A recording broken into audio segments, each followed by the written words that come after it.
ఒక మహిళా హోంమంత్రి ఉన్న ఈ రాష్ట్రంలో ఎంత దారుణంగా అశ్లీల నృత్యాలు, అర్ధనగ్న దృశ్యాలు, అలాగే కేసినోలు విచ్చలవిడిగా ఉంటే వీటిని మీరు ప్రోత్సహిస్తూ ఉంటే మిమ్మల్ని ఎందుకు వేసి గెలిపించామని ఓట్లేసిన ప్రజలు బాధపడే పరిస్థితి మనం ఈరోజు చూస్తూ ఉన్నాము.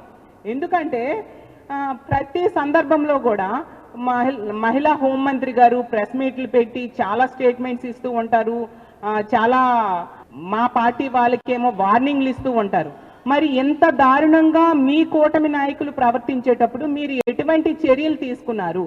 ఈరోజు తీసుకుంటే మొన్న మనం చూసాం, పబ్లిక్గా మీ కూటమిలో నాయకులు మహిళలు బట్టలిప్పి డాన్స్ చేయాలని చెప్పారు.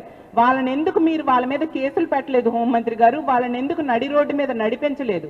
మీరు ఏం చేస్తూ ఉన్నారు? మీ పోలీస్ వ్యవస్థ ఏం చేస్తూ ఉంది?